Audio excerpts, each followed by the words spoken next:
रोते बिलखते वो ब्रजवासी अपने घर पर जाकर सो जाते हैं।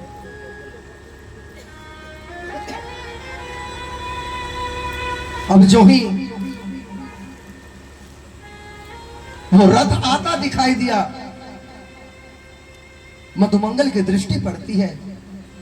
मधुमंगल कहता है, अरे तंसुका देख, अरे मनसुका देख, कन्हैया आ गयो, हमारो लालो आ गया। देखिए दूर से ही एक कंचन रथ आता दिखाई दे रहा है। मधुमंगल कहता है, आने दे, मैं तो यहां से बात भी नहीं करूंगा, बोलूंगा भी नहीं। अरे परसों की कह गया, परसों बीत गए, इसे तनिक भी हमारी याद नहीं आई। श्री दामा कहता है, मधुमंगल अरे इतने दिनों बाद आ रहा है, एक बार भेंट कर लेना, हृदय से लगा लेना, फिर इसके बाद बेशक नाराज हो जाना। मधुमंगल कहता है, सही कह रहे हो, पहले एक बार आने तो दो। धीरे धीरे वो रथ उन ग्वालों के समीप आता है। रथ आकर रुका, उसमें से ऊधो उतरते हैं।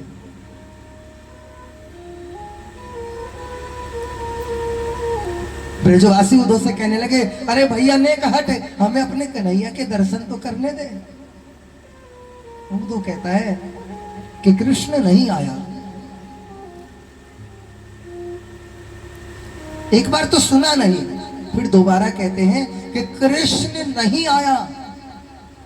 जो ही मधुमंगल ये बात सुनता है, बेसुध होकर वहीं गिर पड़ता है, रोने लग जाते हैं ब्रजवासी। कहा तो भैया तू कौन है? कहा मैं उनका मित्र हूं, यादवों का सेनापति हूं, आप सबकी कुशल क्षेम लेने के लिए भेजा है कन्हैया ने। श्रीदामा कहता है, अच्छा, अरे कुशल क्षेम लेने नहीं, ये देखने भेजा है हम जीवित हैं या मर गए।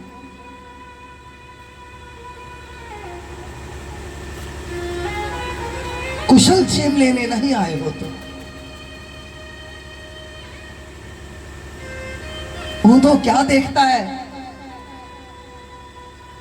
ऊधो से श्री दामा कहता है, देखो वो हिरन दिखाई दे रहा है ना। अरे क्या कुशल पूछोगे तुम हमारी, वो हिरन दिखाई दे रहा है। जिस दिन से कन्हैया गए उस दिन से उसने घास चरना बंद कर दिया है। गैया बिल्कुल दुबली पतली हो गई हैं, कुछ भी नहीं खा रहे। उन्होंने वृक्ष के ऊपर बैठे पंछियों को देखा। उनको क्या देखते हैं? उन पंछियों की आंखों में भी अश्रु है। उन्होंने विरह देखा, लेकिन इतना प्रबल विरह, ऊधो की चेतना शून्य हो जाती है। ऊधो कहता है, भैया मुझे नंद भवन को रास्ता बताए दो। श्री रामा कहता है, देख ये जो नाला आ रहा है ना, ये जल बहता हुआ आ रहा है, ये नंद भवन से ही आ रहा है। ऊधो ने कहा, मैंने किसी महल से किसी नाले को निकलता नहीं देखा। अरे ऊधो, तुम क्या सोचते हो? ये कोई नाली का पानी है या कोई गंदा जल है? रे नहीं, हजारों ब्रजवासी प्रतिदिन नंद भवन के चारों तरफ आते हैं, उस कृष्ण को याद कर करके रोते रहते हैं। उनके आंसुओं का ये जल इकट्ठा होकर बह रहा है।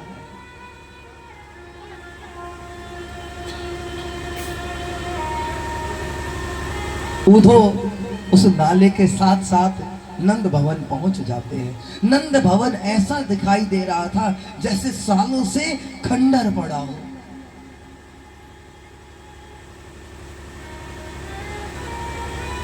अब श्री दामा आवाज लगाते हैं, अरे यशोदा, अरे मैया कहाँ हो?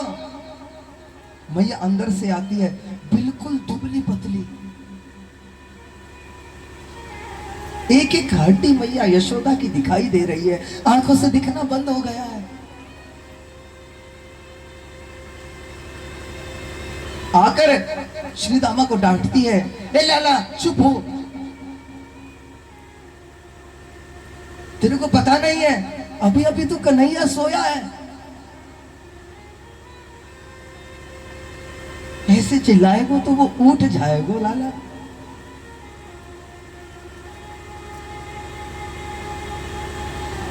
उद्धव मैया को देखकर कहता, मैया कहां पे है कन्हैया कि अभी अंदर सो रहा है, अभी तो उसको सुला कर आई हूं। उद्धव कहता, मैया ने एक मोहबा के दर्शन तो कराए दे, देख लाला बोलियो ना है। अब दीवार का सहारा लेकर धीरे धीरे मैया उद्धव को कमरे के अंदर लेकर जाती है। जाकर दरवाजा खोला, देखा कोई नहीं था।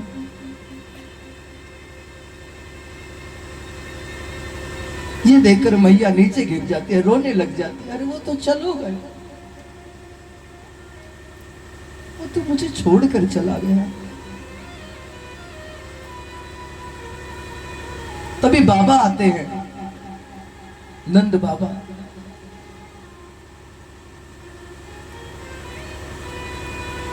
मैला सा फटा पुराना कोई कपड़ा पहन रखा है,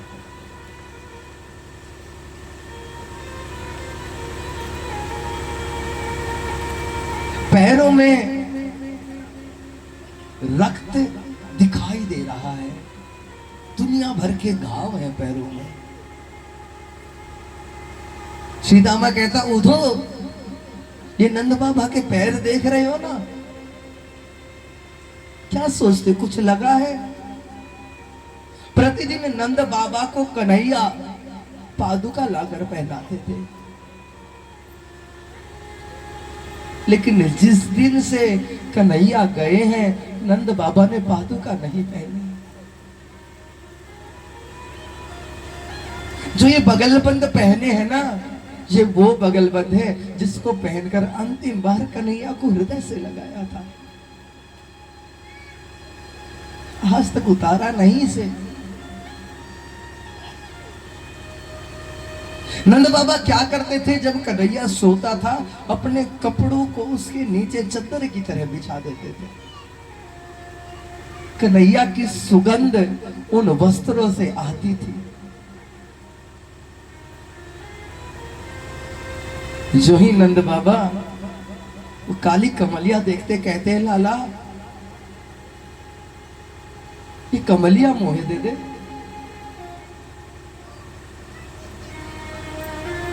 बहुत दिन हो गए सोए, इस कमली में से मेरे कन्हैया की सुगंध आ रही है। तो वो कमलिया नंद बाबा को दे देता है। नंद बाबा उस कमली को अपने हृदय से लगाकर रोते रोते सो जाते हैं। ब्रज के विरही लोग बिचारे,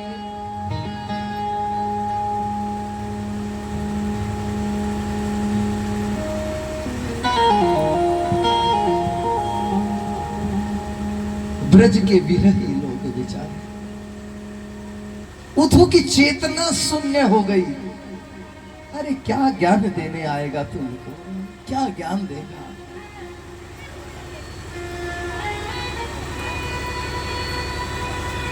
उद्धव कहता है, भैया मुझे उन गोपियों से भेंट करा दे।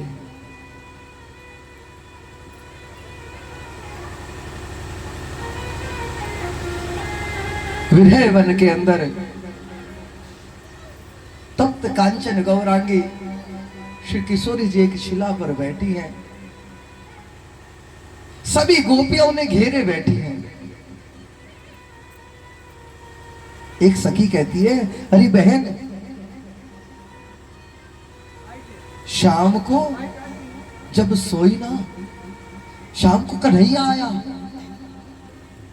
पनगढ़ से मटकी लेकर जा रही थी घर पे, तो भी कांकर मारकर उस मटकी को फोड़ देता है।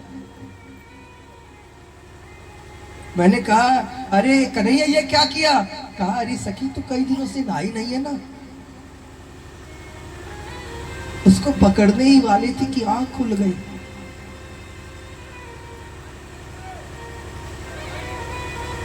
आंख खुल गई, स्वप्न था।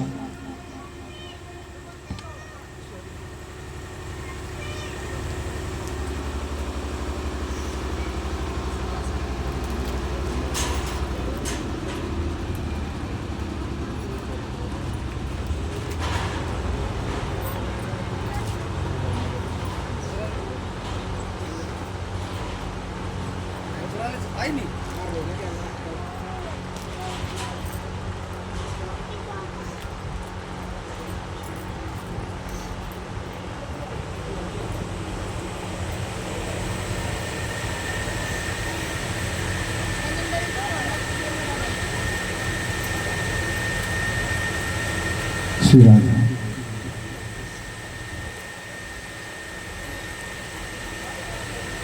राधा कहती है, अरे सखी,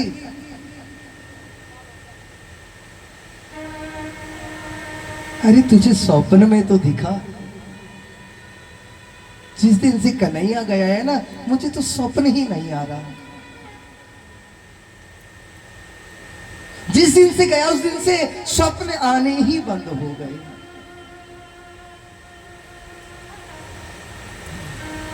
तभी उधो दिखता है। उधो को देखते ही पहचान लेती हैं कि ये उसका सखा है।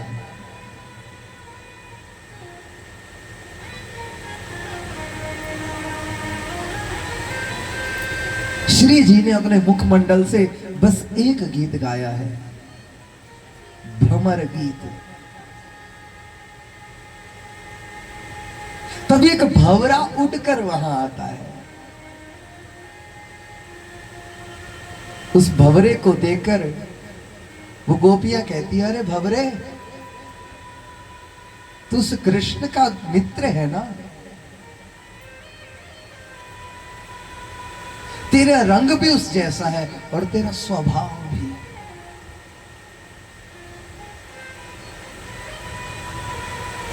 जैसे तू एक पुष्प पर बैठता है, उसका मकरंद लेता है, फिर उसे छोड़कर चला जाता है। वो कृष्ण भी ऐसा ही निष्ठुर है, हमें छोड़कर चला गया। ऊधो आता है। ऊधो से वो ब्रजांगनाएं कहती है, ऊधो मत आइयो समझाने, ऊधो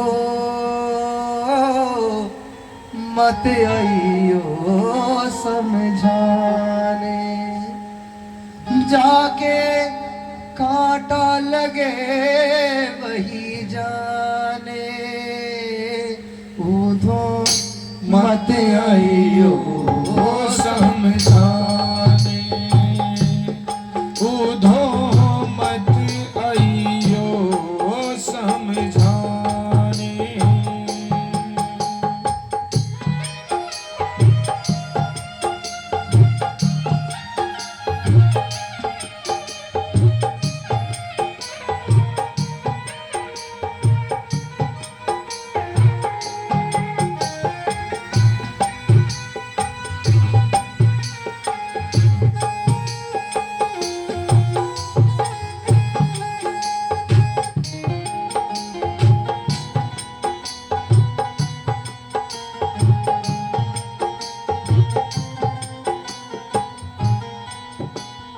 चाहे बसे हो दूर ब्रज में, भेजते हो संदेशा, चाहे बसे हो दूर देश में,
पैगाम देने आया है।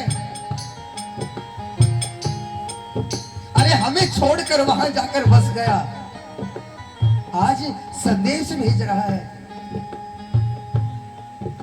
प्रतिदिन राह तकती हैं, रोते रोते इन आंखों का नीर भी सूख गया।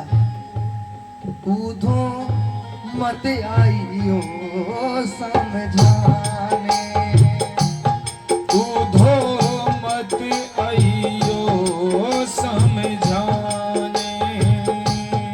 भगवान जिस दिन से ब्रज छोड़कर गए कभी मुरली नहीं बजाई। मोर मुकुट वैजंती माला दीजो उसको जाए। मोर मुकुट वैजंती माला दीजिए उसको जाए। मोर मुकुट वैजंती माला दीजिए उसको जाए। मोर मुकुट वैजंती माला दीजिए उसको जाए। कइयो असुवन जल सो यमुना, कइयो सुवन जल सो यमुना, भारी ना हो जाए। ऊधो मत आइयो समझाने। ऊधो मत आइयो समझाने।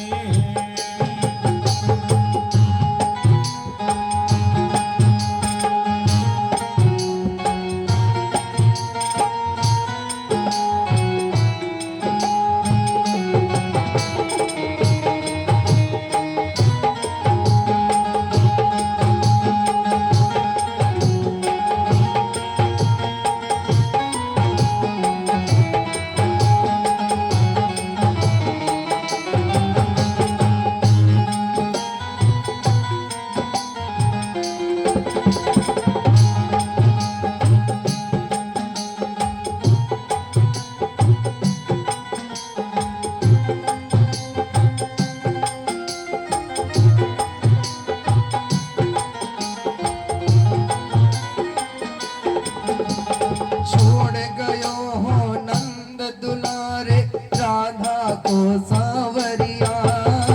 छोड़ गयो हो नंद दुलारे राधा को सांवरिया। छोड़ गयो ए नंद दुलारे राधा को सांवरिया। छोड़ गयो हो नंद दुलारे राधा को सांवरिया। श्यामा श्यामा रटते रटते श्यामा श्यामा रटते रटते हो गई मैं बावरिया। ऊधो मत आइयो समझाने। ऊधो मत आइयो समझाने। ऊधो मत आइयो समझाने।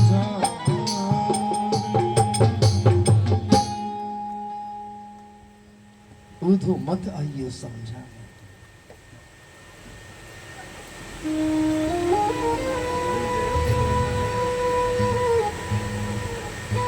ये बंसी ले जा, जाकर उसे दे दे।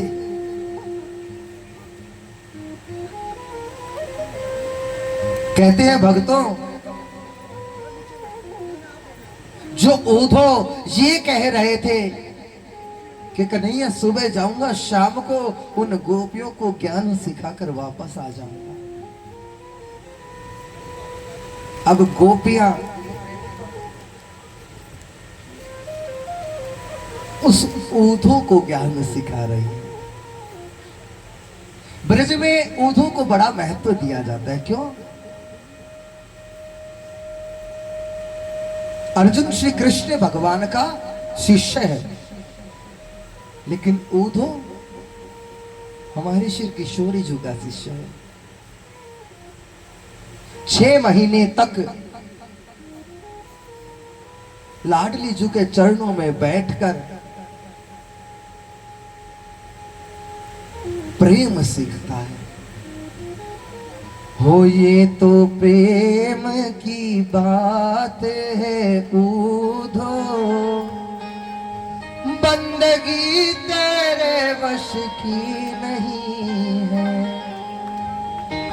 यहाँ सर्दे के होते हैं सौदे, यहाँ सर्दे के होते हैं सौदे, आशिकी इतनी सस्ती नहीं है, ये तो प्रेम की बातें हैं यूदो, ओ बंदगी तेरे बस की नहीं है, ये तो प्रेम की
सूधो है चलो सुन गोपिन के बोल, और ज्ञान बजावे डुम डुमी प्रेम बजावे ढोल। बोली राधा वल्लभ लाल की।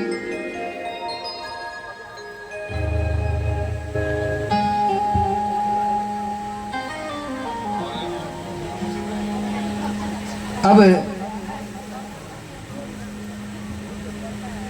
विनय इतना था कि कन्हैया छोड़ो बादल भी रोने लगे। बोली राधा वल्लभ लाल की।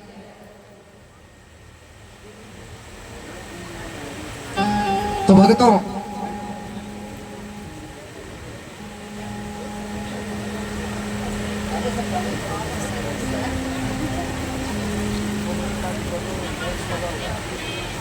अब भक्तों, ऊधो गोपियों का संदेश लेकर कृष्ण के पास जाते हैं। देखिए, समय की अवधारणा को और मौसम को ध्यान में रखते हुए मैंने बताया था ऊधो गोपी संवाद इतना विस्तृत है, अगर पूरा दिन छोड़ो 7 दिन भी दे दिए जाए तो भी पूर्ण करना असंभव है, इतना प्रबल भाव है।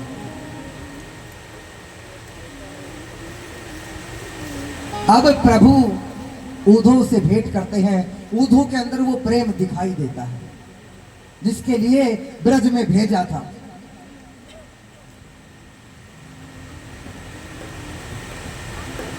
अब प्रभु मथुरा छोड़कर द्वारका नगरी बसाते हैं और प्रभु के विवाह होते हैं। कितने? 16,108। सभी विवाहों की कथा सुनाऊंगा। 16,108 के 8 विवाह। प्रथम विवाह होता है राजा भीष्म की पुत्री रुक्मिणी से। राजा असित भीष्म को नाम विदर्भाधिपति महान, तस्य पंचा भवन पुत्र कन्यका च वरानना। राजा भीष्म की पुत्री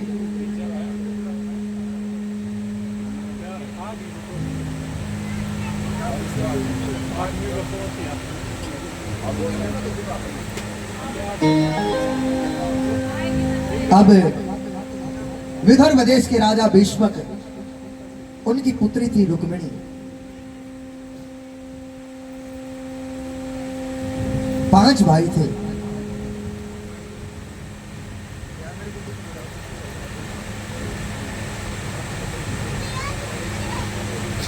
उनके बड़े भाई रुक्मी उनका विवाह शिशुपाल से करना चाहते थे, लेकिन अपने हृदय में रुक्मिणी जी द्वारकाधीश को अपना वती स्वीकार कर चुकी थी। मैंने कहा स्वीकार कर चुकी थी। अब एक ब्राह्मण के द्वारा द्वारका संदेश भेजा जाता है।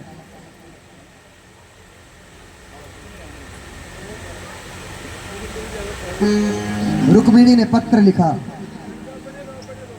श्रुत्वा गुणान भवन सुंदर शृण्वतां ते निर्वश, कर्ण विवरेर हरतो अंगतापमम्। हे केशव, हे मधुसूदन, मैं आपको अपना पति मान चुकी हूं। या तो आप मुझे ले जाइए, अन्यथा मैं अपने प्राण त्याग दूंगा। अब ये पत्र को पढ़ते ही द्वारकाधीश रथ पर आरूढ़ होकर चल पड़ते हैं।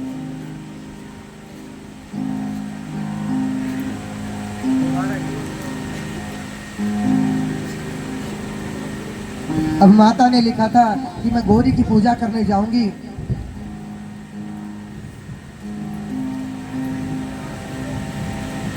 आप उस समय मुझे ले जाना। अब माता गौरी से प्रार्थना करती है मां रुक्मिणी दुर्भाग्या न मे धाता नानुकुले महेश्वरी देवी वा विमुखा गौरी रुद्रायणी गिरिजा सती।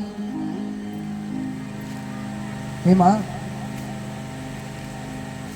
मैं चाहती हूं आज वो आए और सकुशल मुझे ले जाए।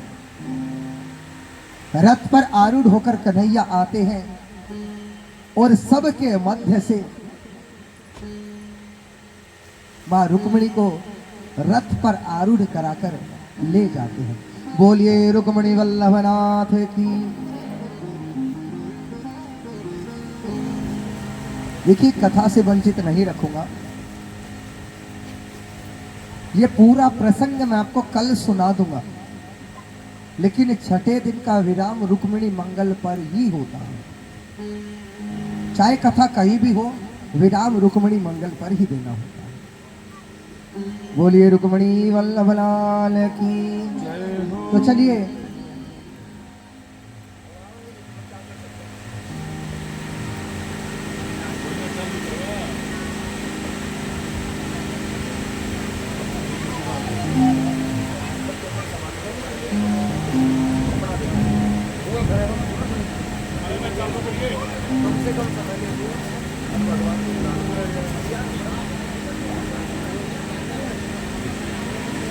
बोलिए जय श्री राधे, जय श्री राधे। आज कथा का छठा दिवस यानी षष्ठ दिवस है और बहुत संख्या में आप लोग आए हो। ये भगवत कृपा ही आपके ऊपर है, अन्यथा तो कोई कारण ही नहीं कि इतनी संख्या में आप लोग आओ। इसलिए मैं आपको बता देता हूँ रुक्मिणी विवाह क्या है। रुक्मिणी विवाह अभी हमारे रुक्मिणी विवाह का एक ही मतलब है, जैसे भीष्म जी अपनी सरसैया पर लेटे हुए थे। लेटे लेटे भगवान से कहते हैं